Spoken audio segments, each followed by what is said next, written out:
Phantasm is a delusion of a disordered mind. Something appearing where it shouldn't be. Wow, how'd you do that? A ghost, a specter, a phantom. Phantasm has become a cult classic, and it will be forever. I don't care how many times you see Phantasm, you still get scared. Phantasm was way ahead of its time. I think Phantasm combines so many different elements that people hadn't seen before. It's a horror movie, except then all of a sudden, somewhere in the end of the second act, it turns into this science fiction movie. That's very different. Phantasm. And to know that our efforts are still being rewarded means a lot. Phantasmic, yes. It comes from, the mystery that we created of the first Phantasm that has held people's attention all these years.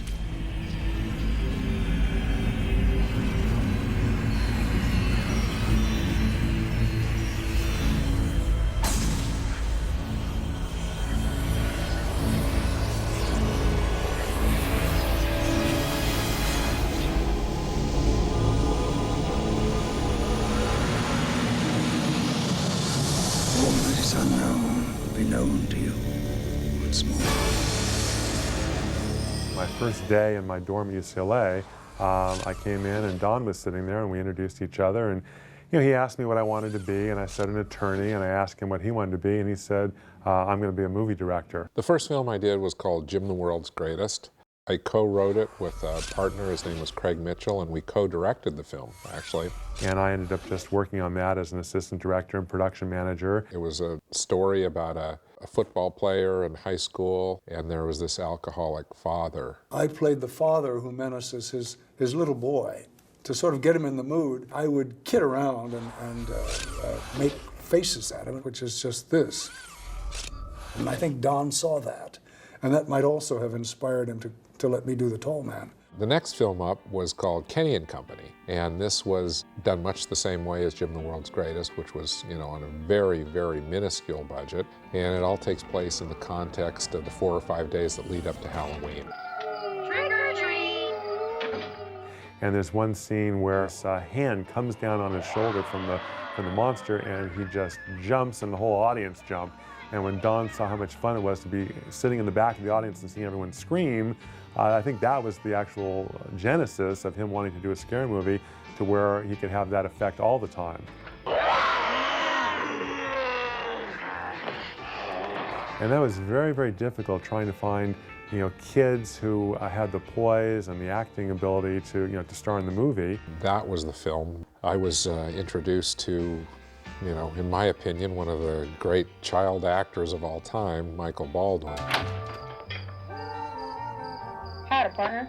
Along with an actor who was not only in my first film, but also almost every other film I made, which is the great Reggie Bannister. Be especially careful of candy apples and popcorn balls, because people have been known to put razor blades and rat poison in them. These early films were a proving ground where I did my R&D and learned a little bit about film technique and the business, and also where I started to assemble my repertory of stock players who would be at my disposal for Phantasm. What is a phantasm? It's a figment of the imagination, a fantasy. It's a person's body being somewhere that it's not supposed to be. So all kinds of weird things. It was Edgar Allan Poe loved the word. He used it all the time in his works, and that's where we stole it from.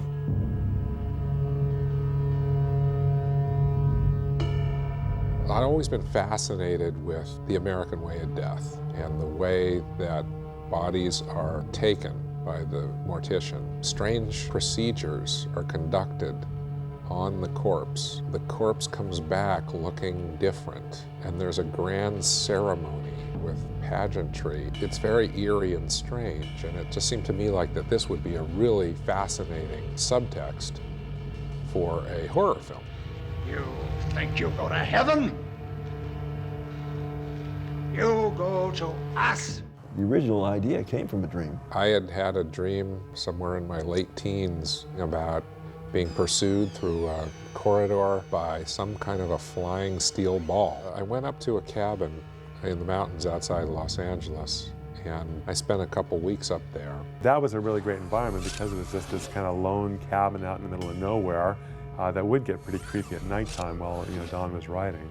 Little occurrences around the cabin would make me think up ideas. I was drinking a cup of Coke in a little styrofoam cup, and I finished drinking it and I punched my finger up through the bottom of the cup. It got me thinking about severed fingers. It was an interesting time being isolated like that. I've never done it since. I should probably try it again. At that point, he was only 22 years old, and it's his third feature film he's making at that point. And he had a lot of confidence. In addition to directing and writing, then I was also the cinematographer and the editor. That was really out of necessity. Right from the very beginning, Don's family was always involved in the movies. Don's father also would be one of the investors on all the movies. Even though he had raised money for the second, third movie, he still invested himself in those movies. It was a low-budget movie, maybe $400,000, somewhere in there, yes. So, he was definitely supportive because he wanted to make sure we made the best movie possible so he could get his money back. Of course, my wife, Kate Coscarelli, then known as Shirley Coscarelli, yeah, she's written 6 major novels, New York Times best-selling author. Worked with Don, or helped him whenever she was called upon. And she learned to become a crew member. Don's mom, became a surrogate mom to me. And she would do the costuming, she'd do the makeup. Kate took me down to a little tailor named Benny the tailor in Long Beach. She had, with or without permission, I don't know, taken one of her husband's black suits, one of his best black suits, and had the tailor strip it down with very narrow sleeves and very, very narrow pant legs. And of course, then the blood red little tie pin. And I incidentally had to lose 30 pounds to play that role. Angus Scrimm was actually known as Rory Guy, and he had been in Jim the World's Greatest, the first movie, and we had him to one of the screenings of Kenny and Company, and afterwards I walked up and said, we have a part for you, you're going to play an alien in the new movie. And he said, oh, that's terrific, which country am I from? I said, no, from out of this world. And he thought this was quite a leap for him, and so he ended up coming up with Angus Scrimm as his nom de plume for Phantasm. How tall am I is a question I'm often asked. Actually not that tall. Don is about the same, maybe he's taller than a tall man, I was a fat, squat little boy, but at puberty, I suddenly shot up to 6'4". However, I've never been taller than that. And as you are aware, or will become aware as you age, the skeletal structure shrinks as one grows older. So I have now shrunk down to about 6.5 feet. Don Coscarelli towers over me. He must be 6'5" at least. So it's just a function of these really cool leather boots that our costume designer, my mother, found. I was given these huge boots that had lifts inside them. We had them actually built up at a shoemaker to give him an extra about 3 inches. So in heels, in his costume, he's about 6'7". And then the camera often, if you'll note, especially in the first film, was placed just a little lower than I so that you're looking up at the tall man. The funeral is about to begin, sir. I think we cheated and have him on a box in that scene. And Angus, of course, would stay in role. When he was in his makeup and in his platform shoes that gave him the extra height and his skinny tie, he would just kind of stand off to the side, and nobody really went near him. They were kind of taken aback, all the crew people. I've been waiting for you. The first scene that I recall shooting was the tall man burst through the window at him. We broke through about 3 or 4 panes of fake glass before we finally got that scene right. And he did all his stunts. There was no stuntman for the tall man. He jumped into that pit. He was a real trooper. Yeah, Kathy Lester, we were really lucky to find her. I mean, she was just perfect for that role. That's when I wore my jersey lavender dress to the screen test. thought, let him see the curves. We did the test, and I heard from Don shortly after, and he said, you know, you had this devious, sensual quality about you, and we like that. And he goes, you know what? You're going to be the lady in lavender. So that's really how the whole dress thing came to be. That's spooky, isn't it? No, it's exciting. I had no idea of the tall man's alter ego, the lady in lavender. I don't think she was not in the original script. I don't think it was until later on that he explained to me that I was going to be the female counterpart of the tall man. It's a very interesting cutting at the end of the movie, where you see me looking down at Reggie, and all of a sudden then you see Angus's face. I don't think it was very clear as to what was going on there. and then all of a sudden she turns into the tall man right now. I mean, come on, the implications there are pretty interesting, I think. No, that's the what the cutting style is supposed to imply, which later one would have probably accomplished with a morph. I didn't know I had an alter ego, but I couldn't have a prettier one. But not until I saw the film did I see the trick that Don had played on me, which he never bothered to broach or explain at any point in the making of the film. When you're in the vicinity of the tall man, reality can distort, time can distort, and you know, things just aren't what they seem. It was just an attempt to keep the audience off balance and to keep the tall man scary. So, what's the only thing to do in this town?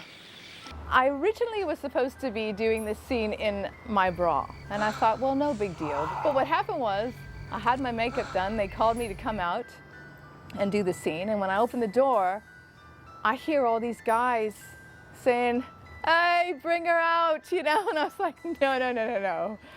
I'm not gonna do this unless it's a completely closed set. Kathy didn't want to have, you know, the topless part, which I can understand. And Don said, well, do you mind if we get a body double then? Wow. Needless to say, when I went to the screening with my mother, and I saw a pair of breasts 20 feet high by 20 feet wide that were supposed to be mine, I screamed. And then my mother turns to me and she said, you know, you should have done that scene, yours are better. What the heck?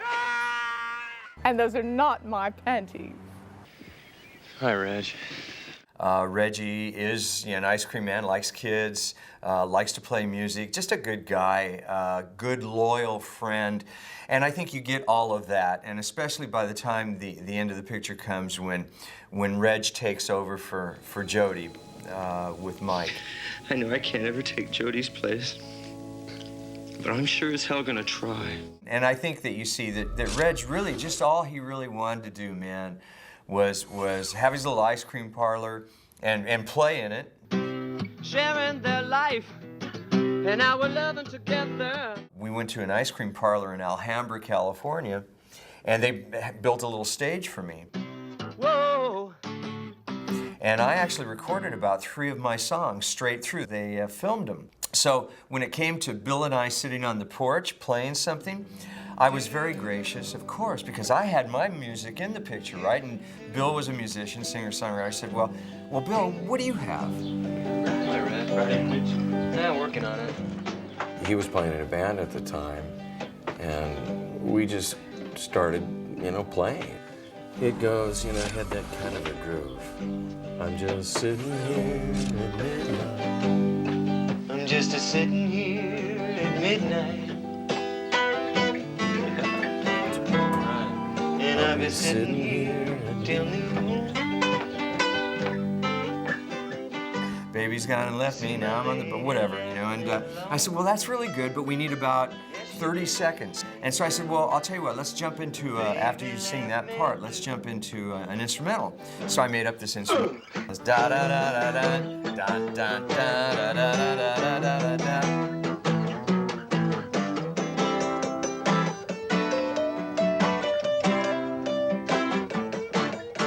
That is totally live right there. You can totally see now that, oh, those guys are actually playing. At midnight. He was a good musician, and he still is. Thank you. It's a really neat scene. It's really a beautiful way to take a rest from the tension. I'm going, well, this is cool. We got Bill's music in here, my music is in there, and of course, you know that my music ended up on the cutting room floor. Are we hot or what? Well, that's enough of that shit. Well, the relationships of the actors in Phantasm is a special part of the series, for us anyway. We hope that it comes across on the screen that way. I think that it does. The relationship and the friendship was much deeper than just working together on a picture. You know, I just really looked up to him, and we just became kind of like brothers, real brothers. We really liked each other, you know? He was just a kid. And I wasn't much older, really, 10 years older. It was like 23 and 13. What was it like being a kid on the set? It depends who you ask.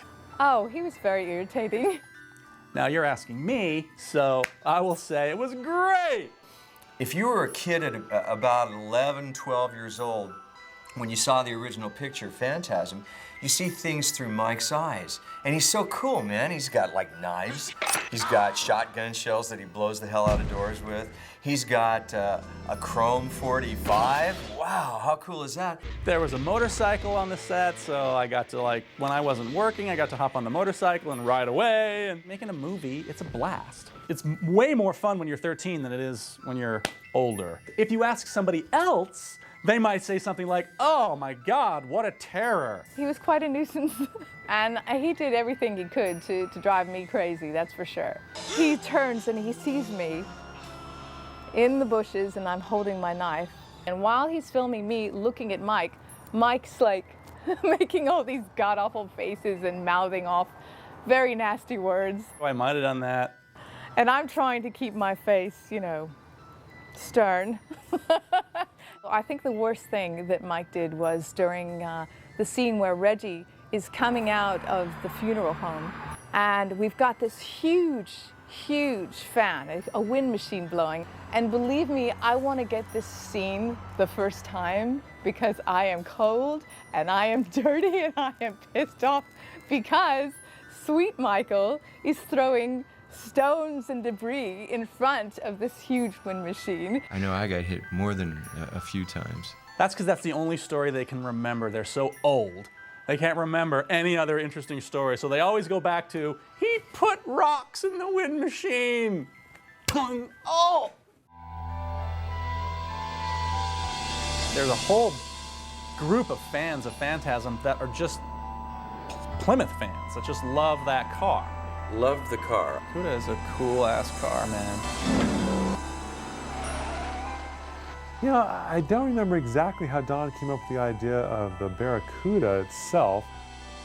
When I went to high school, there was a kid in the school who had a brand new Plymouth Barracuda, and it was this beautiful car, and we were all very jealous that this kid had one.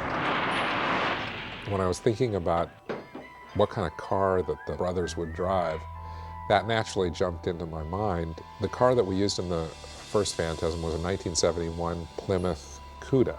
We ended up finding a car that we ended up having to have built into what's the car in the movie. I had my brother, who was a custom car painter, actually striped the car. He put gold leaf down the side, so I was able to actually feel like it was personalized for me. It wasn't actually the Hemi Cuda, which was a different model, but we manufactured it to look like one. In the first picture, of course, the car between Mike and Jody was a thing that they could have together, work on together. It was part of their relationship. It signified that. I learned how to drive in that car. I learned how to drive in that Cuda. And I think, I'm pretty sure Bill taught me how to drive. So not an easy car to drive for a 13-year-old if you've never driven a car, because the clutch is very tight and the little H pattern is really also very tight. All right, speed up. Oh, Jesus. It was just a lot of fun. It was a muscle car. Ultimately, that car disappeared after shooting. I don't know if it was sold or junked or whatever, but it's gone, never to be found again.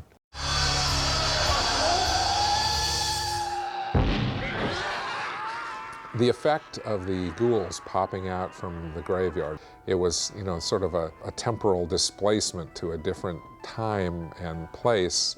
Surrealism was always a component of Phantasm, and I was heavily influenced by Un Chien Andaluz, which was the Andalusian Dog by Salvador Dali and Luis Buñuel. Michael, grandmother wants to play a little game. Wow, how'd you do that? It's the simplest effect from silent film days, where we had, you know, the box with the hand, and we would just you know, put the box on the table, turn the camera on, and then I would just jump in and pull the box out, and they would just not move, and then we would just, of course, in the editing room, just, you know, do a dissolve from the box being there to the box not being there. That always looked pretty good to me too, so that's why I'm kind of amazed that it looks that good considering how simple of an effect it is. I think we can probably do an example of how we did that effect. I'm just going to stop talking for a moment. Now you can kind of see that all of a sudden this box has appeared right here as if by magic. And then if all of a sudden I stop talking again, now you can see that all of a sudden the box has disappeared. And the phone's ringing. Excuse me. Yeah. Grandmother, Michael has returned and wishes to speak Jody with you. again. I found out that he's leaving. Mary Ellen Shaw plays the character of The fortune teller from Phantasm. who knows a lot more, obviously, than she's quite letting on. Grandmother has told you before not to worry. If he does leave, he'll take you with him. God, I hope she's right. She always is. That the boy's parents are dead, that the brother is restless and possibly going to send him off to somewhere. This is a powerful part of the movie and what made young people seeing the film attracted to it. It's the rub of the movie. It's what people can relate to. Nobody wants to be alone, you know. Isn't it really about relationships that you have? And what I think was established here was that there was a real love between Jody and Michael. And it could not be separated. In making Phantasm, we had the storyboard for the movie, and we could see the challenges ahead with all the different special effects we needed to achieve with the Silver Sphere. We turned to a man named Will Green. He was a nice gentleman who had a background in effects, but really he was, at the time I remember at his shop, he was building these gigantic turntables for car commercials. He was the man they went to if you needed to revolve a T-bird. I don't know what he must have thought when we came into him, because I went there with Paul Pepperman, the co-producer, and we explained to him that we had this film and we needed this otherworldly device to fly in and affix itself onto some poor sap's forehead, drill it, and have blood pumping out. He said, well, draw out how you want these blades to look, so I just sketched out that little blade design, which became kind of the trademark by the way he designed it. We gave him the plans, and he came up really with his own plans.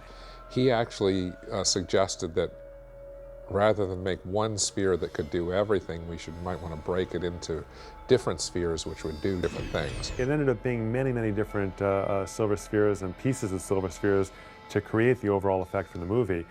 So consequently, we had a profile sphere, which had the blades. The prongs would actually mechanically shoot out. We could make the drill bit actually move by a long, flexible drill bit that he had attached to it to a drill. So that we could shoot from the side as it drills into the head.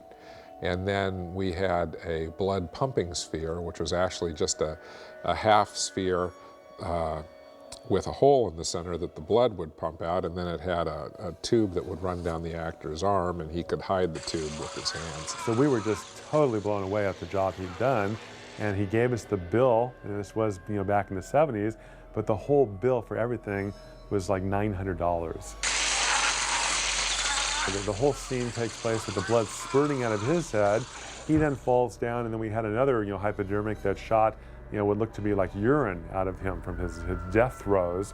And when it was showed to the Motion Picture Association, to the rating board, they came back and said that they were going to give it the movie an X because of that scene. It was just too graphic. And we tried making a case to them behind the scenes before we got to any kind of a hearing that clearly it was a joke. I mean, it wouldn't really be that graphic in real life and everyone would understand it.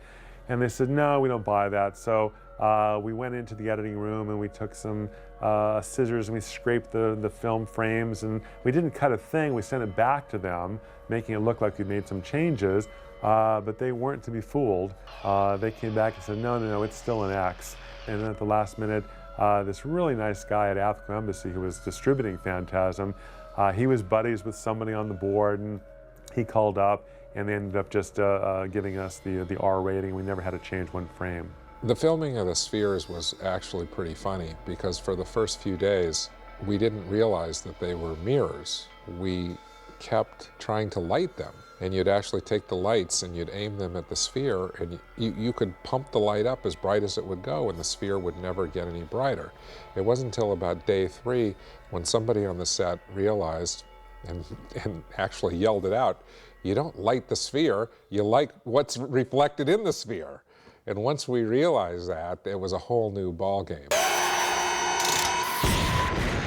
One of the jokes that I have told for many years is that I'm in every shot that the sphere is in. If you look close enough, I'm in that reflection there. But we actually got some pretty inventive ideas as filming went on, and you'll notice that in some of the spheres, actually, we will take a piece of wall and hide the camera behind it, and then you'll just see a little hole in the wall, and that's the lens is peeking through, but then, there's like a wall of the set that we've brought over and hidden the camera with. In getting the Solar Sphere to actually fly down the hallway, that was another challenge, and we had someone on the crew who was a high school baseball pitcher, so we had a plastic ball that we'd fabricated and mirrored the inside of it, filled it with sand, and then he would stand behind the camera. We would run the camera in reverse, and he would just throw it right over the camera towards the opposite end of the hallway, and then, of course, playing it back, it looks like the sphere is coming right towards the camera. It worked out great. And of course, we cut the part where it then hits the other end and spatters into 50 pieces. The sound effects, man, that makes so much difference. The sound editor, the effects editor on Phantasm 1 knew me and asked me to come in and talk to Don about getting some special sound effects and everything.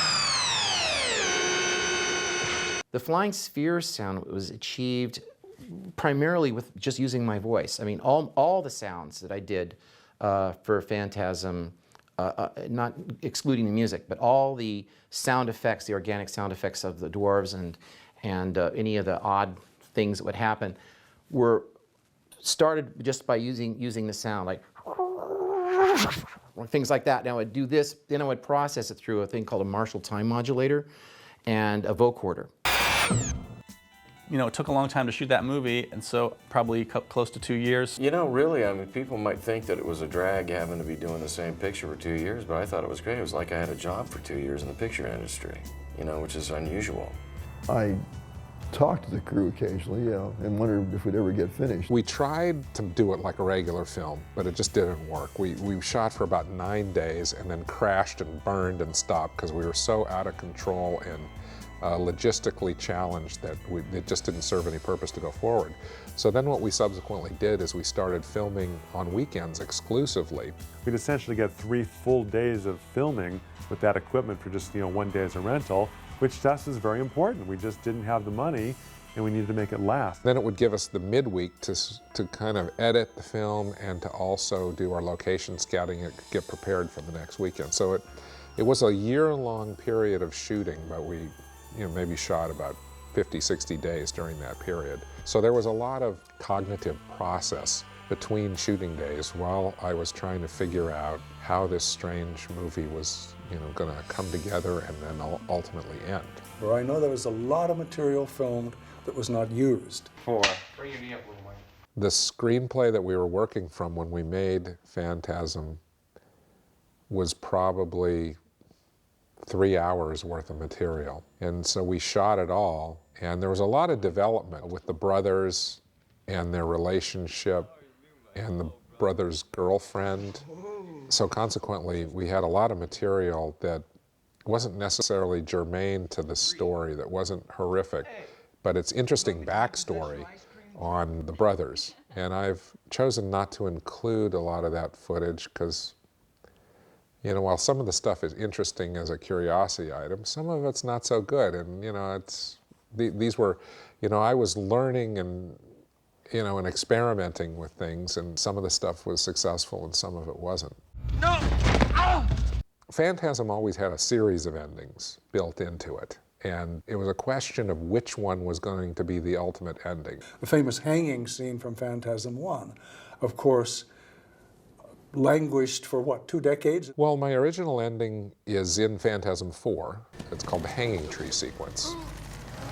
Well, poor Angus, you know, he'd be hanging up on a tree, you know, from a cable, and he looked down at us, and I had gone out and rented what they call spacesuits for all the crew because it was so freezing cold. And poor Angus was just, you know, we'd go off to get coffee and remember that, oh, Angus is hanging from a tree back there. And ultimately the boy is haunted by these sounds on the wind of the tall man calling to him, "Cut me down, boy, cut me down," which has some cool aspects to it, but it just never felt quite dynamic enough to end Phantasm with. And then also, too, with the fire extinguisher. Spraying him with the cold mist from the fire extinguisher, and he completely dissolves. That was cut from the film for the same reason the hanging scene was cut. It was just yet another killing off of the tall man, and it was just, those were too many. We actually shot one additional ending, which a piece of it is in both Phantasms 1 and 4, which shows Mike at the graveyard, at his brother's grave, and then the camera pulls back, and if you keep going back with the camera, it goes back and he passes a funeral in progress, and there's Angus delivering the sermon at this funeral as Mike wanders by. Well, that was kind of, while an interesting concept, it didn't quite work, because I ambitiously tried to do it all in one shot with this Steadicam type system, and it had some technical flaws. There was even some talk at one time of having Mike wake up at the end of the dream, and he would be at Jodie's wedding, and he was going to be marrying the lady in lavender with the tall man presiding. So this was all over a fear of him losing his brother to marriage, which seemed appropriate. You didn't shoot that? No. And then there was a thought that that would then end, that he would leave the wedding and then go hop on the back of Reggie's ice cream truck, and then a dwarf hand would grab him out of the, and we had all kinds of ideas, and some of them were intriguing, but none of them ultimately worked. And then finally hit upon this idea of him, you know, awakening and Reggie's lulling him, you know, explaining about the brother being dead, and then, of course, having the tall man victorious in the end. Boy. And that was probably one of the last scenes we shot. Once again, lucky for us, the effects all came together. We had that really dynamic bit with the hands punching through the mirror and grabbed him violently, you know, whisking him off into the netherworlds, and that was the ending for Phantasm. So the Phantasm theme goes, you know, no question that for a film director, the moment of truth for your movie is when you sit down with the composer and he's going to play you the theme for the first time. Because you've already paid him, and time is short, and it's got to be done. And if he plays out a great theme on the piano for you, you got it made. And if he doesn't, you're in trouble. So that was one of those signature moments in my career where Fred played that theme on the piano, and I just burst into applause and was jumping up and down. Fred Myrow is a very interesting guy, and no longer with us, but in his day, a very accomplished musician, and I think Don was lucky to get him. Phantasm came out, and it was a tremendous success, both in the United States and worldwide. The poster design, oh, that was a really good poster. In fact, I have that poster back here, and it had that wonderful tagline, "If this one doesn't scare you, you're already dead." The tagline was brilliant, and it really succeeded in the marketing of the film. If this one doesn't scare you, you're already dead. Phantasm. We went to Times Square on opening night to see Phantasm open in a large theater there, sold out audience, and we're sitting there, and there's one scene in the mausoleum, I think, when the hand comes down on Jodie's shoulder, and there was this gentleman about 2 rows in front of us who jumped in the air. He had popcorn and a bottle of Coke, and it just went flying everywhere. The audience literally shot out of their seats. And it was like, wow, as a filmmaker, that kind of power, I had never seen anything like that. And I think we were just doing high fives. We were so excited on just how it all was worthwhile to see these people so frightened.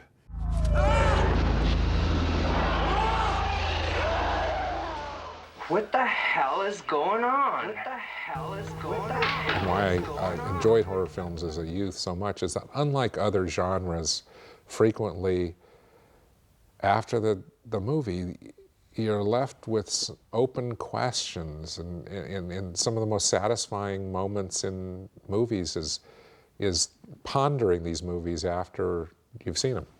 And I was happy to try that with Phantasm. Yeah, after Phantasm, of course, we made The Beastmaster, and The Beastmaster was not the fun experience that Don and I had making, Phantasm. And actually, The Beastmaster is responsible for me pretty much just deciding I was going to change directions. If I would have known that Don was going to be able to go back and do all the sequels, it may have been different. Phantasm, the delusion of a disordered mind, a phantom, a spirit, a ghost. I mean, I think that the first picture kind of screamed sequel. For 10 years, the secret of Perigord Cemetery has remained a mystery. Years afterward, I was pursued by the sinister forces that wanted me to make a sequel, and I tried to stay away from that. But ultimately, I couldn't hold them off any longer.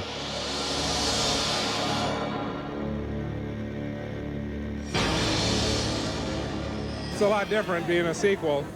We tried to keep it the same for the fans, encourage them and to participate the same way. The great thing about it, though, is we brought the silver balls back into the picture, and really were able to do some wonderful things with those. This summer, the ball is back. Phantasm 2. When you work with a motion picture studio, it's a lot like dealing with the devil. They give you one of those choices where you can make a Phantasm sequel, and casting was a big but there. And they really felt that Reggie and Mike needed to be played by working actors. I had to audition for Phantasm 2. That was not a particularly pleasant process. Neither of the Phantasm actors had really been working. And I could have probably pushed one through or the other, but they were really focusing on a replacement for Mike. Don had warned me in advance that he really didn't think that I had a chance to get the part, but I had to audition and I didn't get the job. It's just an old Hollywood story. I don't know if there's, if there's too much crying over spilt milk to be done. I'm not the first person to lose a job that they thought ought to be theirs.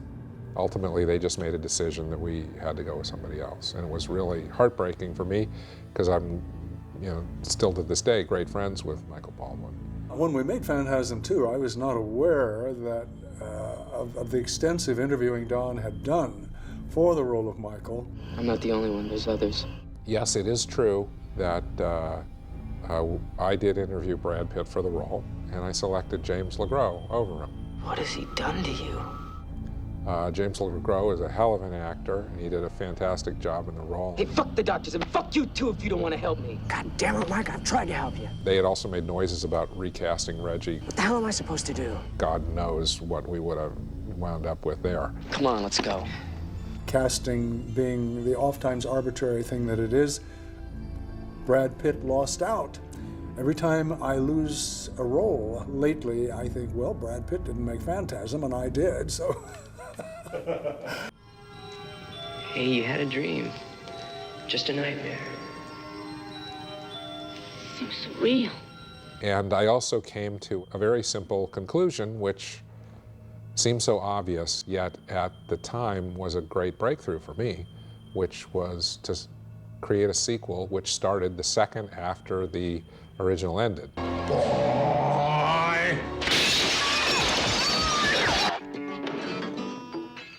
I think that was a stroke of genius by Don. After the 9-year gap, I went back to the tall man almost like with the ease of putting on the same wardrobe and the same shoes. I had in fact kept the shoes. I had kept the wardrobe. Since it was a bigger budget, we actually had 2 more tall man suits designed and fit so that we had the leisure of not wearing the same suit day in and day out. You think that when you die, you go to heaven. You come to us. And somehow the tall man just re-imbues me. I think he's really has become a presence in his own right now who does move in on me and take over quite freely. Mark? And action. This can't be happening. It's a dream. It's only a dream. It's a dream. Well then, so what am I? The Tooth Fairy? Phantasm 2 had the largest budget. We had a budget approaching just under $3 million, which by conventional standards is a low-budget film, all right? But for us, it was a huge amount of money. And we had a massive warehouse we rented, and we got great special effects and a lot of stunts and car stunts and action. Yeah, Don likes to blow shit up. He loves blowing stuff up. The bigger the explosion, the better. And then the house, when it blew up, that was a big blow up. And they actually built that was a 1-story house. They built another story on top. They bought the house. It was in the middle of what they wanted to use for freeway, eminent domain or whatever. They bought the house for like $1 or something, then blew the hell out of it.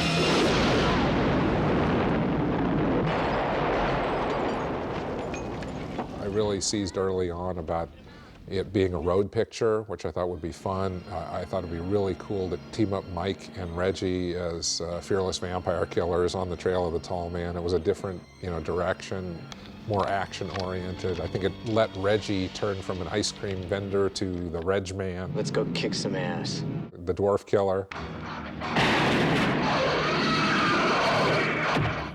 And that's really Reg's first step towards this journey of becoming like a warrior. Come east if you dare. Get the fuck back! Rather than just an ice cream man. You're a bald, middle-aged ex-ice cream vendor. Thanks, Mike. He's still got those characteristics. He'd still, lay his body on the fires of hell for a friend. And I think that's what's charming about him. Come on, you mother! My chainsaw is like, it's like that, it works good. And he pulls out his chainsaw and that blade just keeps coming. That chainsaw fight was choreographed over a period of about a week. We went over every move and every little thing that was going to happen. And I did all my own stunt work in that except for one stunt, and that was when he's driven me up the wall, I'm on the bench, and he's holding that giant blade up, and I've got to jump over it, and it's got to go right, right in the old crotchola area, and they wouldn't let me do it. Yes, the tall man does rematerialize occasionally in feminine form, it seems. At least whenever Reggie runs into a pretty girl and thinks he's made a hit, she turns out to be, if not the tall man, then certainly one of his minions. I've done the film and I still don't understand it. So I'm hoping that when I see it, I'll get a better idea because it's really weird. Mike, this is alchemy. Kimmy for short. And that's the disquieting thing about Reg getting involved in any kind of a sexual encounter in a Phantasm film. Shit, Mike. Have you looked at her? Or his lack of it. It gets hard on the road. Reg, you're thinking with your wrong head. This is all priceless stuff, and it's the kind of stuff the kind of angst that Reg goes through trying to find a babe. And it's alchemy, Sam Phillips. And she's hot. He did get some action. Yeah, it was working out pretty good for Reg at that point. God, Reg, I love your head. That bedroom scene with Kimmy, Sam Phillips, it was a funny scene. She was really grabbing me, and she was really like, I'm getting like, she's slapping my head. Basically, she kept giggling. And she'd start laughing, she'd fall off me, you know, in hysterics on the bed. And I think, really, that we worked on that pretty close to 5 hours.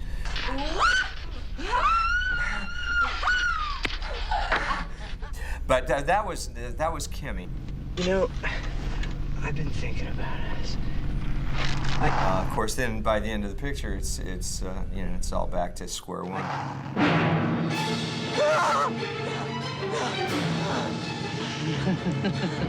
Then, of course, in the second picture, you know, Mike's been in an institution, so who does the car fall to? Well, Jodi's out of the picture at that point, so I must have the CUDA. And I you know, it didn't bother me at all. I really enjoyed driving that car.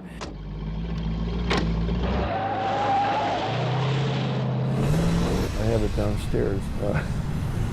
I think this is it. Is this it?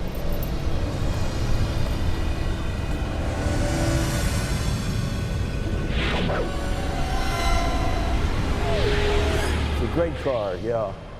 A real muscle car. And then, of course, it's my car for the rest of the series, pretty much. There are a lot of fun stuff that was possible to explore, and at the same time, it was a way to revisit the original.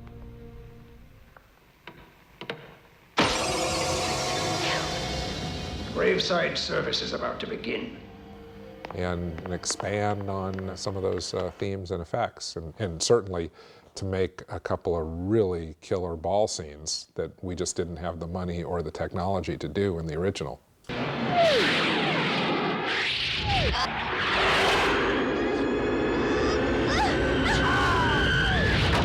For starters, we decided we'd take it up from 1 to 3 spheres. Then the idea was to create a new breed of spheres, which would be the gold sphere, which was also known on the set as the Rambo sphere, which would be a little more deadly. You know, what else can you put inside one of those spheres? And a laser was an interesting idea to me, and so started to explore it. And then I thought, well, the laser's got to get somebody, so how's that going to happen? And I couldn't really figure out. It was a process of deduction. Right? There's no way we could do some kind of visual effect where it's seared across somebody's face and make that work. So I thought, oh, there'll be a rat. We'll blow him up. So in Phantasm 2, there was, my whole job was just to build these 2 spheres that they were going to be using for motion control. So they had to have like some servo motors in them, and they had to hook up to the motion control, and like a blade had to come out of one, and then a saw had to come out of the other one. And when I was doing that, I used some wheels from some Lego, from some toys. And the DP, who's a friend of mine, who's a commercial director now, he was like mortified that I would go and use these little plastic parts in these, you know, high-tech motion control spheres. And you know, he gave me some shit about it, you know, at the time. But I guess that caught Don's eye, because after we were done with that, they had to go back and do some reshoots. And so Don called me up, and he was like, "Hey, would you be interested in coming and, you know, there was some prop, I think it had to cross through somebody's shirt or something like that." I think the response from Sam Raimi to his minor inclusion of Phantasm really was disappointment, because you know, Sam is a frustrated actor, and he really wanted a role in the movie, and I think he probably wanted to get drilled, and there just wasn't a spot for him, so that was the best I could do. I was friends with Sam, and he turned me on to some great guys. His production designer from Evil Dead 2 came on board, Philip Duffin. He did a great job designing that entire mausoleum, and he had suggested Mark Sjostrom, who was the lead effects guy, in charge, but his apprentices were Greg Nicotero and Bob Kurtzman, and who became the K and the N of K&B ultimately. And Howard Berger, who worked for Mark Sjostrom, who actually body casted me for Phantasm and did that. He's the one that gave my name, that's right, because he just said, "I just worked with a little guy." And Don Cosgrove says, "Really? Get him." Don had this whole thing, like, a history to these, that they are the souls of certain people, and they were, crushed down. Yeah, he must have explained this whole philosophy, and it was so funny because I walked away going, this is a character. You have to do a full body cast. This is a full body prosthetic, head, hands, feet, whole body at one time. It was almost put on like a suit, but then it needed to be perfected. So they would glue on pieces, like I could put the head on, but then the eyes and stuff were floppy. So I had to glue it down to the mouth to get it seamless. Glue it around the eyelids, seamless. And then now you get to go to work. Well, a hot suit, foam doesn't breathe. I'm covered head to toe. No! All right, yeah, Ed. Woo! You have just been slimed. Hot summer day, one of those, it happens to be one of those record hot days, and we're sitting there and it's extremely hot. The rocks, the terrain, to walk in a suit where you can barely move, because although it's foam, it's rubbery, so no matter how you move, it snaps back. So it's like walking through thick jello. So I developed a way to just kind of meditate and just disappear into a costume. Unfortunately, that didn't pay off one time when I came out of the barrel. Well, 1 or 2 takes, I'm full of slime, but it's fine. I go to sleep, and they're ready for me in a couple of hours. They go, okay, we're ready for you. And I go to stand up, and the entire backside of my costume stays in the chair. It dried up and stuck. So if you do watch the actual film, Phantasm 2, when I'm coming out of the barrel, you'll notice the camera's in such a way to where you're filming up at me. And I can't turn over. If I was to turn over, I was naked. You'd see it would have been a different rating. Whenever I do a character like this, people say, oh my God, you played that character? I'm like, no, it's a team.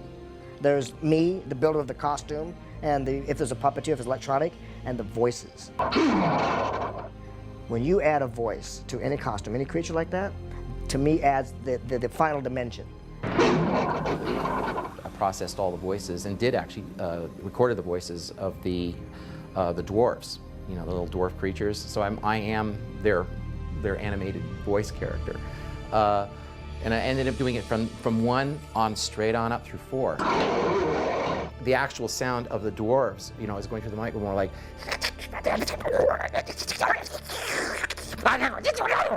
that. That's what I would do into the mic, but through a Marshall time modulator and a vocoder, and out comes the dwarves. The dwarf voices, just perfect, just awesome. The music on Phantasm 2 was exponentially bigger because we were able to team up with Fred Myro, the composer, with a fellow named Chris Stone. One day I get this call, and Fred Myro knew of me, says, hey, can you help me on Phantasm 2? And then when Don came over, he was quite surprised to see me because he didn't see it. Oh, didn't you do the sound effects? Yeah, I did.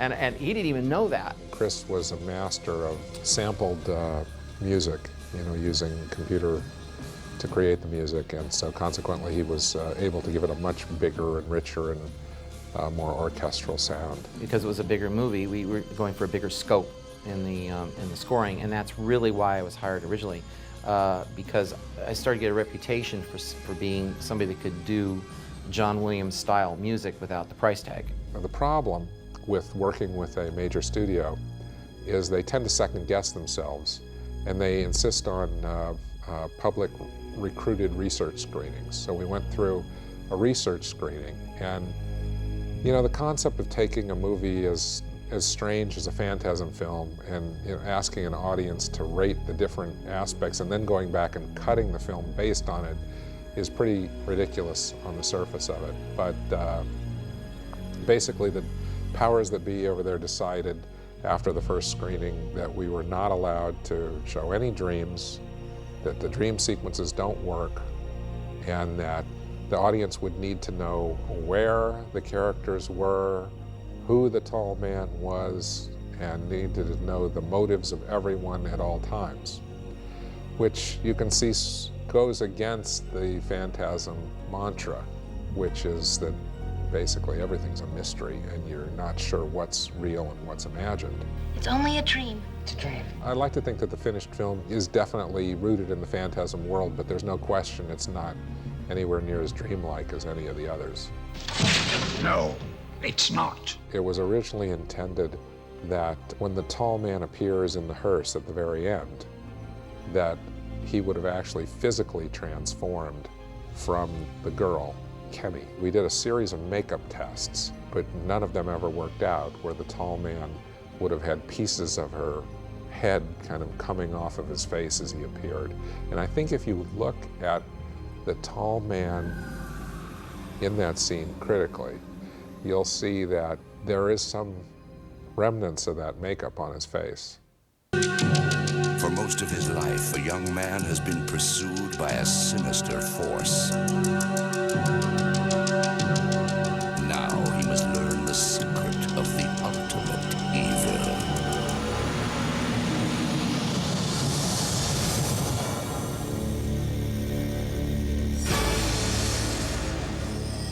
When Phantasm 3, or the opportunity to make Phantasm 3, came along, James had gone on to other things. You know, he'd starred in Drugstore Cowboy and developed quite a name for himself in the independent field, and I'm not sure it was realistic to bring him back to our film, or if he would have had interest. But it gave me the opportunity to sort of right the wrong and bring Michael back into the fold. Ready and action.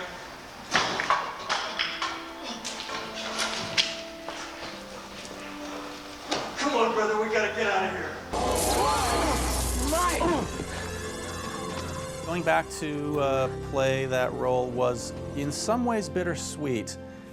You know, a lot of time had gone by, and it was nice to be working with old friends, and that family atmosphere was very real and warm, and that part of it was really good. You know, bittersweet because now it was really, really clear to me that it was just a job, just another job to have or not have. You see the light now up ahead, don't you? Hmm? Go to it. The change in the character is really, at least the way I always looked at it, comes out of being in a coma. Mike in Phantasm 3 is very much a victim, and not really the easiest thing to play the victim. Hi. What do you want me? Why? I've stayed friends with all of the Phantasm actors since the beginning, so we've got a couple of decades of friendship under our belt, so it's like, it's great to work with them. They decided to bring me back, and I just kind of enjoyed working on the picture in whatever capacity they would have me. Jody? Yeah, it's me, little brother. Don't be afraid. It was really wonderful to put Michael Baldwin and Bill Thornbury together playing these brother characters, because they always had a natural brotherly relationship between the two guys, which I think has always shown in the films. You know, I was gone, you know, so how do you bring him back, you know? And for them to have kind of a twist in a way where Jody takes on a little bit different demeanor was interesting. Stay away from the light. Jody is, you know, there, kind of, but he's certainly not all himself. I'm sorry, Mike. I knew he might lock onto me. I dug it, actually. It just kind of went whoosh. It was our first attempt at doing some digital effects, because we had this, what we called the J sphere, which was the Jody sphere, which was a black sphere. Come on, let's go. Wait, Jody! Being a black ball, I mean, what's wrong with that? When I appeared in Phantasm 3, I was a nurse. And I think Angus was on the other side of me. It was, I was there the whole day, but the filming was actually very short. I guess that was the last time I saw Mike, was in a hospital bed. He didn't want the camera to linger too long on me. He just wanted it very quick so people would say, was that? Was it? He teased me as well, because I would have liked a little more time. First, it's just a kid. My idea with the Tim character was to revisit having a boy in the series, because we went away from that in Phantasm 2, and I wanted to get somebody younger into the film. I've been on my own since my parents died. I think Kevin spurred a whole new generation of kids that love Phantasm. In fact, I know that for sure because I talked to him at the shows, at the conventions. You know, it was almost like Home Alone on steroids. where a kid was living in a town full of zombies, basically, alone, and having to survive. Nice kid, and not at all the tyrant that I had been. For the scenes that, for the time that we worked together, I tried to, you know, treat him the way that Bill had treated me. Okay.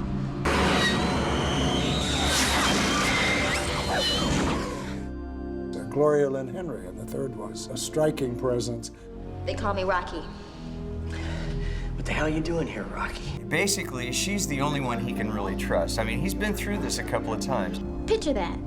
The three of us facing down the forces of evil. Yeah. You got something better to do? Yeah, he is quite persistent with her, trying to get her in the sack. Ever try vanilla? Didn't I tell you? Dairy products give me gas. She's an incredibly popular character. She didn't die. Yeah, I know. And could maybe come back another day. Let's stick him in the back of that muscle car. I'm driving. And when we did Phantasm 3, we used an entirely new car, which be, instead of a 1971, we used a 1970 convertible with a real Hemi engine. So that's the real cool one. Yeah, I turned to Don, I said, how much are you paying me for this picture? And he said, what do you mean? I said, well, why don't you cut it in half and give me the car as half my payment? He wouldn't do it. Does Don have that one? Don still has it. Happens to be in my garage, one of the great props of Phantasm. If he's coming in later, I'm just gonna put him in a headlock and steal the keys. Yeah, definitely coup de envy. It's like a wound that will never go away. I carry it with me every day. That's an interesting story that Don was once again reliving his high school through movies. That is true. That is true. Ultimately, I did get my Plymouth. Now he has 2, yes. I think he has 2 minimum. I bet he's got 3.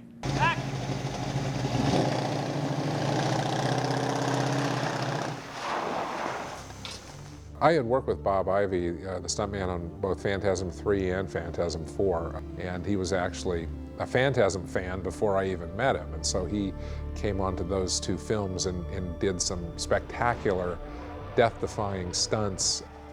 There's a hearse stunt sequence where it hits what's called a pipe ramp, and it flew about 200 feet.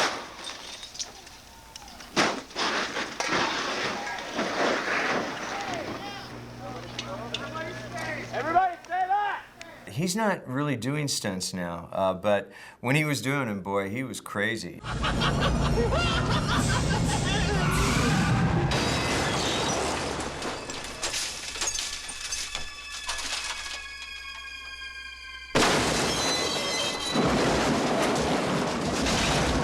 Your journey is now complete. You know, at the end of Phantasm 3, it's kind of interesting to me how the tall man seems to possibly have gotten what he wants out of old Mike Pearson. Obviously, Pearson sees in the mirror there that he's got something in his head, and it looks pretty freaking painful. And then Mike comes in, kind of walking in zombie-like with those gold eyes. It's a pretty effective scene, well directed. And it's kind of sad. It's cold. If you've been watching the movies, you know, and you've been a fan of the films, and all of a sudden, the poor guy, I mean, he looks pretty bad. Mike, wait! But he's definitely got a gold sphere in his head, and that can't be good. Stay away from me. We actually had to bring a doctor onto the set to install the eyes, and then we had a finite time period. It was maybe like 15 to 18 minutes to shoot before eye damage would ensue. You know, they're specially fitted for your eyes and whatnot. But the effect was real nice. And they're gold. I'm not sure how well that gold plays in the film. I'm not sure if you can really tell that they're gold exactly, but you can definitely see them. They look weird. Well, I still have the contact lenses. I held on to them. They're in a closet somewhere, so maybe we'll break them out if Michael will put up with them. Down. In subsequent pictures, of course, the fans wanted to see more elaborate silver spheres and more silver spheres, so they were given what they wanted.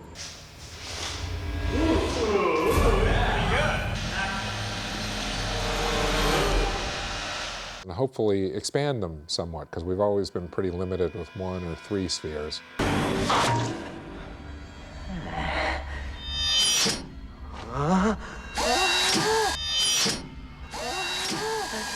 Carrie Pryor, of course, was involved, I think to a degree in the second one, but certainly fully in 3 and 4, and did ingenious things. And so then on Phantasm 3, he called me again, and I just graduated from college at the time. So I came and I showed Don this tape of my student film, which was these robots, which are similar in many respects to the spheres because they're small and chromy and they chase people around. So I think that, you know, Don saw what I did on 16mm, recognized the similarities, and thought I was probably a good candidate to do the spheres for Phantasm 3.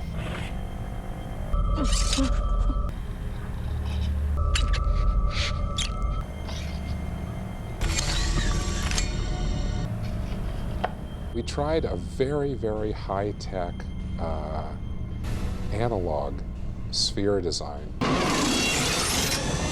created by Carrie Pryor. It is a really brilliant one. This is the evil gold sphere.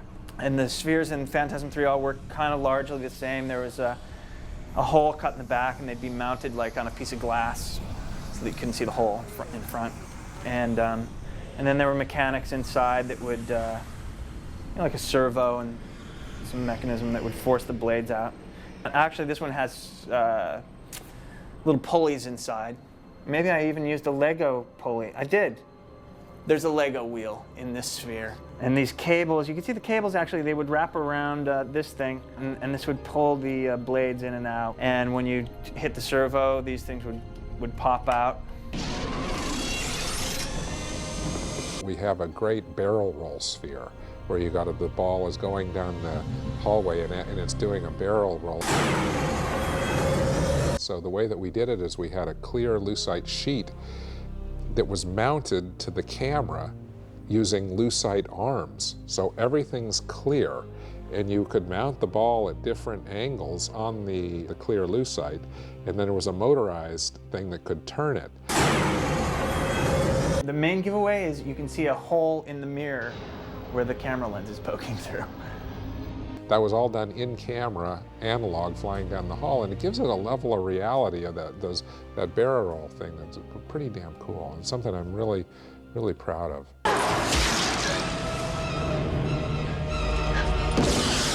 This we started using from Phantasm 2 on is, and I just happen to have it in here, is one of the key instruments we used. It's a water phone, and you do put water in it, but it's actually called a water phone because the man who invented this up in north in California, his name happens to be Water. But anyway, you play with one of the ways it's played is with a bow, so you go.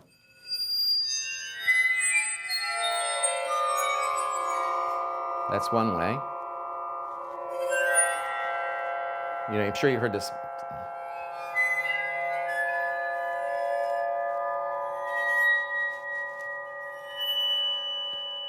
Another way to do it is you go like that, or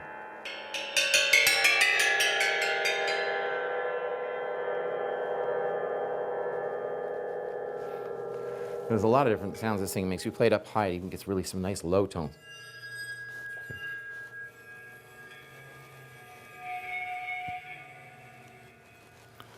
Yeah. This was just used for atmospheric sounds quite a bit. I'd process this too, so it would come out very long sounding. So you know, you'd hear like this long, weird tone going through. I'm afraid of these things. Think of it as a doorway. There was an elaborate sequence where we go to the Red Planet. Actually, Reggie goes to the Red Planet, goes into a bunker on the Red Planet, goes down underground, and comes across a scene which later was used in Phantasm 4, which is of a multitude of the dimensional fork space gates, telling us that the Tall Man's Planet would be a way station only and not actually where he lived, which I thought was an interesting concept. The only sequence we shot was a scene in the bunker. We had a really neat rig built with like a dilating door that opened, and Reggie plunges into it, and then it closes, and then he exits through into this underground corridor. We shot that, but we never had the funds to go to the planet and do those scenes. And we never figured out how we were going to build an alien bunker on the surface for a price. It's always nerve-wracking when you're making a Phantasm film because you come towards the ending and you have this choice whether to definitively end it or not. And the screenplay was quite definitive in the ending. Reg and Tim, they had captured the gold sphere, the tall man, and the sphere was immersed in liquid nitrogen, so it's frozen and harmless in that state. So the script called for them to travel to Alaska, up into the ice of the northern wilderness. And we would, dig a hole in the ice, throw the sphere in a case in the ice. And watch as it freezes over, and they put a little grave marker on there, tall man, R.I.P., and drive off. There was one bit to this sequence, which we actually did film. We really were in this Arctic gear. And with the parkas and the fur and the gloves, and they had put like stuff on us to on our eyelashes to make it look like they were like icicles and stuff like that. And we were actually in the valley, and it was about 90 degrees outside, and we were sweating like crazy. And then Reggie just has a little quip to end the film, which is, well, now all we have to worry about is global warming. And then they walk off. That certainly would have put the tall man out of business for a long time. I suggested, however, not wanting to be eliminated from the series, that they leave the tie pin on the tall man when they buried him, and that at the start of the subsequent film, we would revisit the North Pole where the tall man is frozen in ice, and the tie pin would suddenly start to blink, much like the warning light on a car's alarm system. And as it blinked, it would grow hotter and hotter, and the whole ice would melt, and out would come stride the tall man, ready for business again. But that wasn't used either. I did listen to the Phantasm fans. A lot of them came back to me with the response to Phantasm 3 saying it was too funny, there were these new characters. And I had always seen it as just one more chapter in the Phantasm saga. It's interesting because whenever the new film comes out, they're thinking that's the last film and they don't want it to end like that. So I think now that it's part of a series, people accept it completely.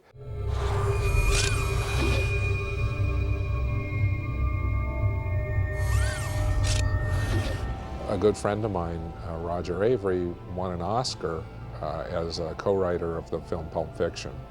And Roger is really just a wonderful and brilliant writer. And you know the way they have these television commercials in the States where when someone wins the big sporting game or they win the Olympic medal, and as they run away off the field, an announcer will call out, "Hey you, where are you going? You just won the Super Bowl. Where are you going?" "I'm going to Disneyland." Okay, well, Roger should have said, "I'm going to Disneyland," but instead, after he won the Oscar, and what he said instead was, "Hey, I'm going to go write the epic, end-all, kick-ass Phantasm sequel script." So he came to me with this idea that, because he had heard me back when I was writing Phantasm, I had ideas for Phantasm 2, some of the directions I went, and he had always been stewing around in his mind an idea. So he wrote this really interesting screenplay. It's quite epic, large in scope and very violent. It's a very interesting story that just would have made a hell of a film. And I was going to direct it, he was going to write, we were going to co-produce. But ultimately, we were never able to get the funding. During this period, I had also written my own Phantasm 4, envisioned basically as a lower budget affair, of a way to sort of bring the series to more closure than part 3. There's no question that I made a conscious decision to go back to the roots, back to the key characters, and to try to keep it dark and disturbing and as few answers as possible.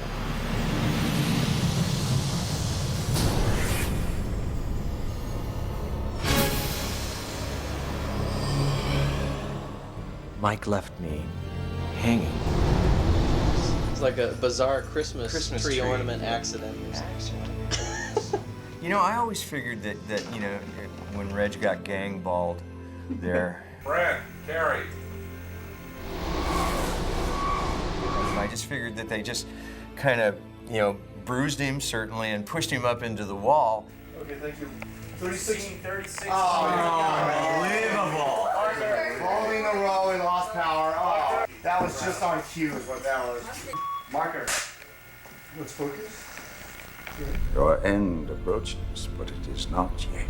No, you know, I really didn't consider that Reg would have been put away that easily. So yeah, I didn't worry about it, really. Action.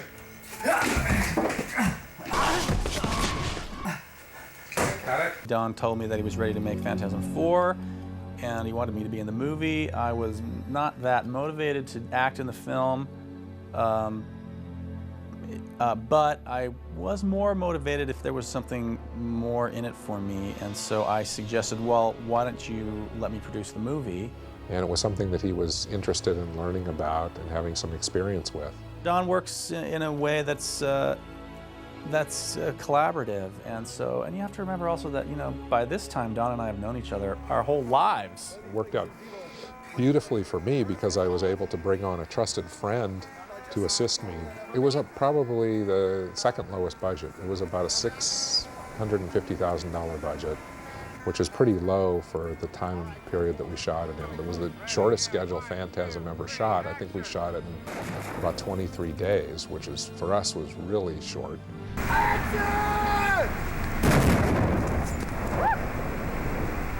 It's hard to shoot because there's less money. It's hard to shoot because you got a lot of things happening at night in the desert.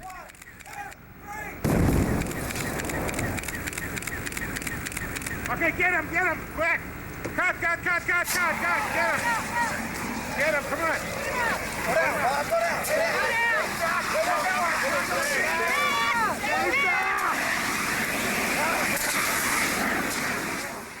To save money, it was designed to film exterior much more extensively daytime than we ever had in any of the Phantasm movies. I had forgotten that we had shot some of the footage that he was going to use in Phantasm 4. Well, the making of Phantasm 4, from its conception, was to utilize this missing material. I thought it was a very cool idea. It made a lot of sense.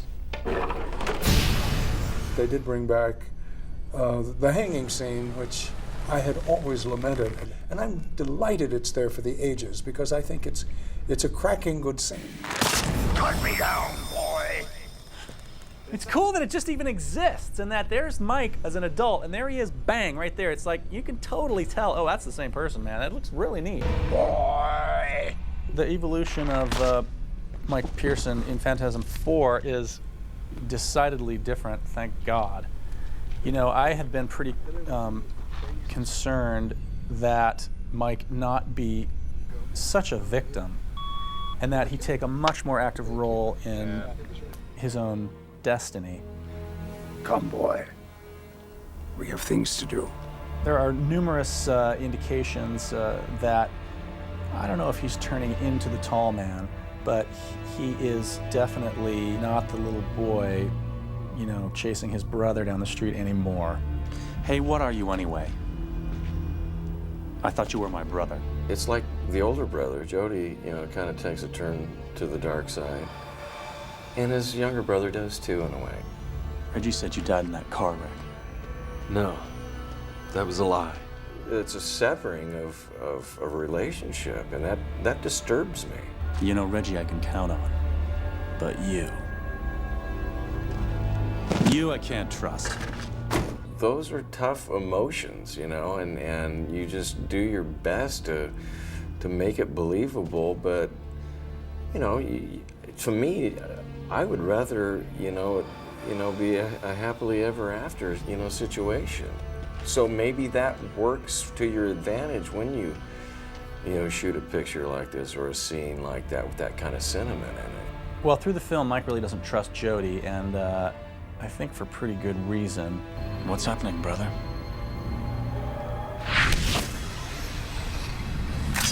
You know, when you get into the character, I mean, you have conflicting feelings. Just had to be sure.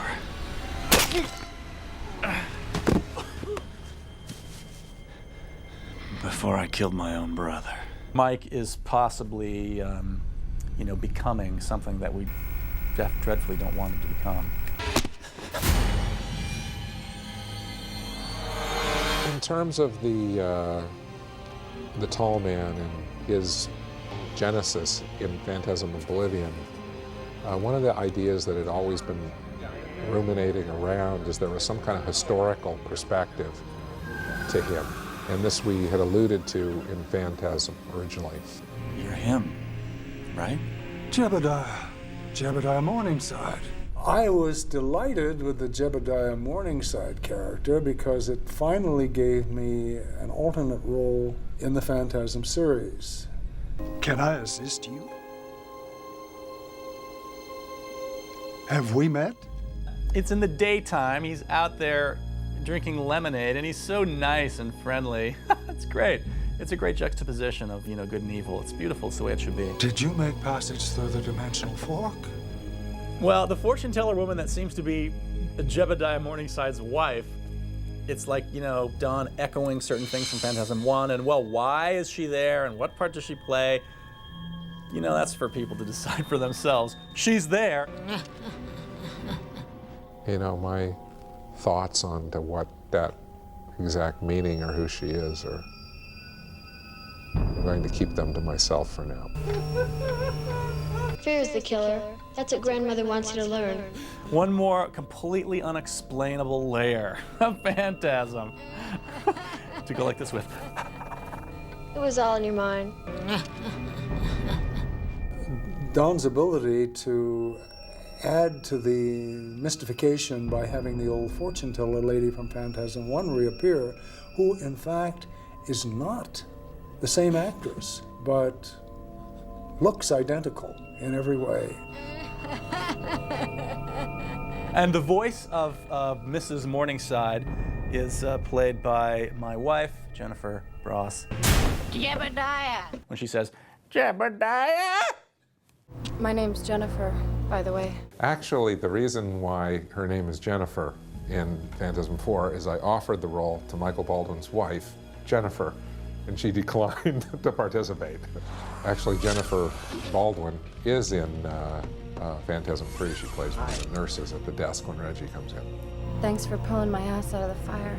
Heidi Marnhat's a terrific actress, and I had found her through Carrie Pryor. And he was friendly with Dawn, as he had done the special effects for the Phantasm films. Carrie had made a film which was ultimately abandoned, but it starred Heidi, and I got to see it while he was editing it. And Dawn saw me in Roadkill and said, "Who's that girl?" Bastard. I'm gonna give him what for? No, Jane! Jane, wait a second. Where are you going? You bastard! What do you want? What do you want with us? And I just thought her performance was terrific. I thought she was, you know, not only she was beautiful, but she also had a certain spunk about her that was really cool. I'm right here!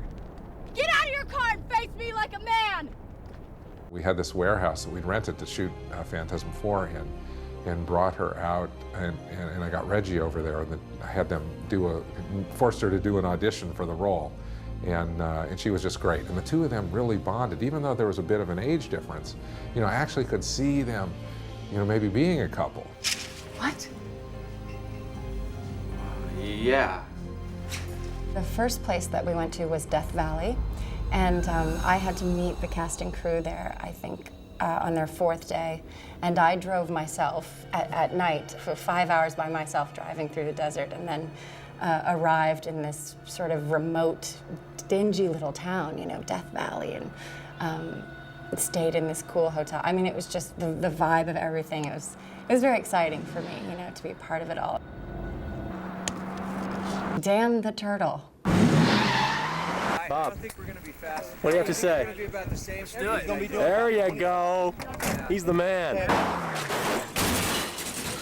Bob Ivy actually did the stunt for that. He actually flipped that car over.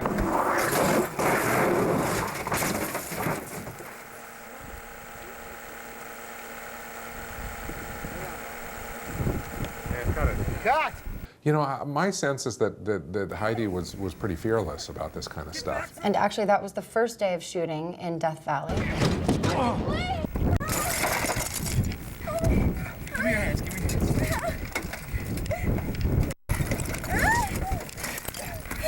Get out of there. And cut it.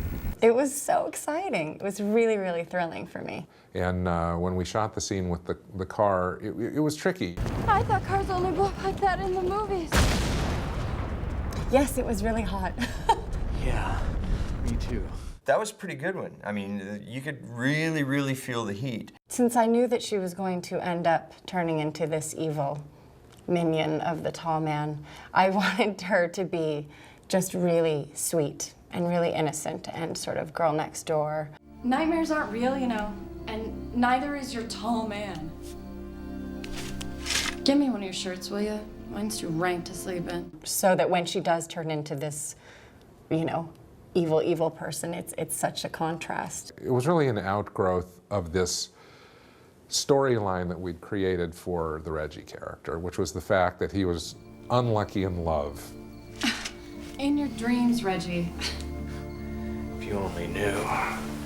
The greatest audience satisfaction, some of the best laughs came out of Reggie's sexual frustration and his relationship with this Samantha Phillips character. And so then it just evolved into Phantasm 3, only this time it was with the Rocky character. Sweet dreams.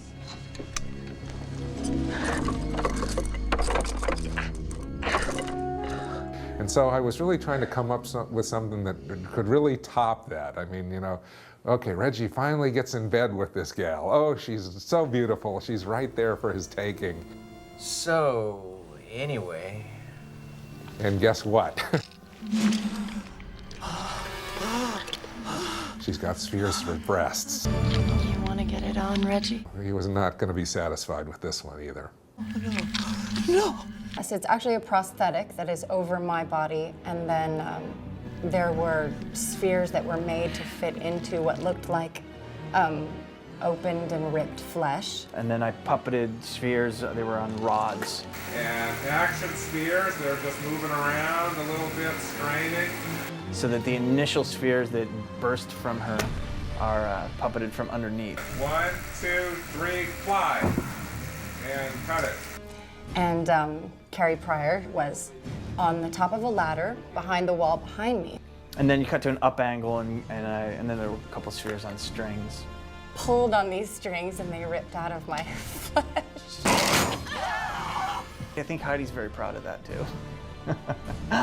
It was so much fun. I thought the fight afterwards with the balls was pretty special. Ready? And spear. And cut it.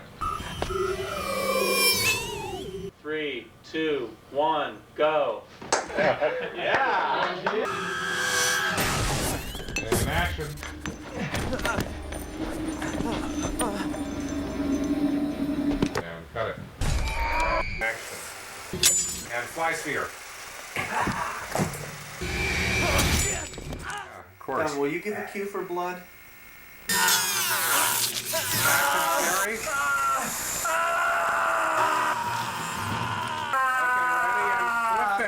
And cut it. I think that Reggie's response to all of these challenges is always amazing. Wait, we're not done yet. Sorry, baby. But yes, we are. Geez, I would just sort of abandon any possibility of a love life altogether after all he had endured. But Reggie is the everyman. Right, and I think that's the charm of the character, to tell you the truth. He's a balding 50-something ice cream man that can't quite get laid, but you know he's gonna go battle the devil. So that's what's not to like about that. Blow me. Yeah, you know, I can do that because Reg can do it, you know?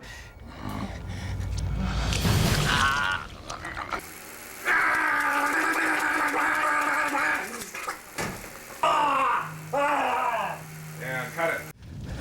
Some cops can be real assholes.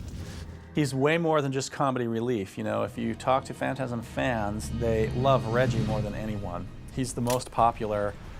In a way, he's really the most popular character. You know, next there's the tall man, of course, but people are genuinely afraid of him. Ice cream man. It's all in his head. Reggie Bannister has always been a very vocal and supporter of the film, and he's done a lot of publicity on behalf of the series. And he's always looking for options for us. Reggie had come across some digital artists who were Phantasm fans, and they found out that Reggie was working in the same facility, and they said, "Oh, we have something we want to show you." And they showed Reggie this idea of multiple spheres coming down, and they gave him a tape, and he brought it and showed it to me, and I was looking at it thinking, wow, this is really cool, but you know, could we afford it? And Reg went back, and the answer came back is that, you know, we'll do it for whatever you have. So we pretty much got this sequence for like nothing. I mean, in terms of, you know, I don't know what the dawn of the digital age and its impact on Phantasm. I don't know. I'll tell you this: the next Phantasm, that's the way to do it. You know, it's all going to be CG. Christopher Stone did this lovely score for us. Fred had passed away between Phantasm 3 and Phantasm 4, so when Don and I were actually working together and playing his theme against the show, it was really eerie. It was like he was like in the next room or something. We would expect him to come out of the loo any second, you know, and say, "Oh, hi, what are you doing?" You know, that was the feeling you got. It was kind of eerie. We missed him not being there. There was a lot less separation in this one between underscore and sound effects. This one was where the sound design really was much more integrated with the score in this one. We certainly approached it with a certain kind of reverence where each actor got their send-off sort of with a particular musical motif, and, you know, hopefully in a somewhat moving way. So it's interesting at the end of Phantasm 4, when you get that insert shot and really the ball is kind of coming out of the poor kid's skull, it looks pretty horrific. The tall man at the end of Phantasm 4, when he goes at last to the space gate, has, I think, an almost ambivalent look on his face. I think there's a look almost of just satisfaction, slightly tinged with regret, that the tall man has achieved to a point what he has been attempting to achieve. In terms of the tall man winning, he wins, I don't know. I guess people thought that, oh, Mike's dead. But I don't think so. Yeah, I prefer not to comment about that kind of stuff. I just sort of leave it up to the audience to figure out the connections.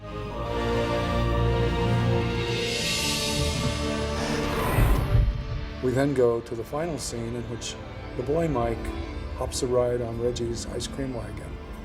And we've come full circle back to the beginning so that we're not quite sure where we've been, where we are now, or where this may take us. And that is the magic, I think, of that closing moment. I'm dying, Reg.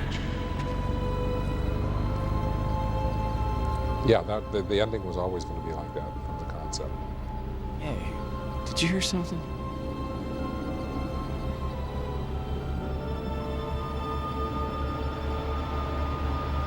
It's just the wind.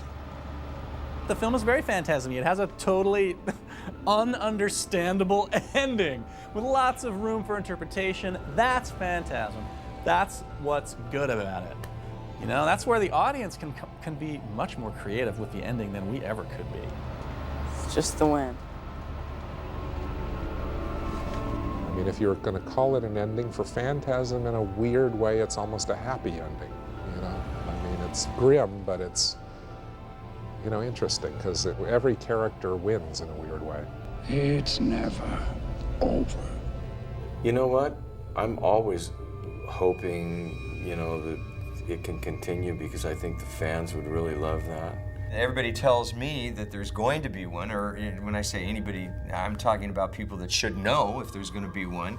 Well, I have a number of different notions for other phantasms. And I'm hoping one day to get the time to be able to do it in one fashion or another. And they're talking about it being rather epic, actually, and they're talking about doing three pictures.